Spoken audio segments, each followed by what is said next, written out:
Әнші бүркіттің шын есімін кім білет? Соған ақша берем. Айбек Жансейіт өзінің әніне билеуге шыққан барлық балаға ақша таратты. Бұл туралы Экспрессқа жазды. Бүркіт жары Айша мен Наурыз Думан атты концертке қатысады. Сөйтіп тау-тау сезім әнін шырқайды. Сахнаға 4-5 бала жүгіріп шығады. Шоу-бизнестегі ең бай әнші билеп жүрген балалардың көңілін қимай, қалтасынан әмиянын алып шығып ақша тарата бастайды. Бүркіт балаларға 10 мың теңге берген ау деймін. Кішкентайлар 2 мыңнан бөліп аламыз деп шулап жатты. Ал әлемдегі ең жомарт әнші кім екенін білесіздер ме? Ол канадалық хип-хоп өнерпаз Дрейк. Жоқ жітікке үй, көлік әперіп, миллиондаған долларға қайырымдылық жасаған. Жақсылық жасау өмірімдегі ең маңызды іс дейді рэпер.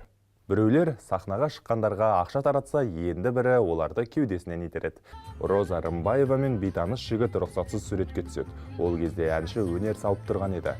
Материалдың толық нұсқасы сайтта. Бұл Экспрессқа жаңалықтары. Уақыттарыңызды үнемдеңіз.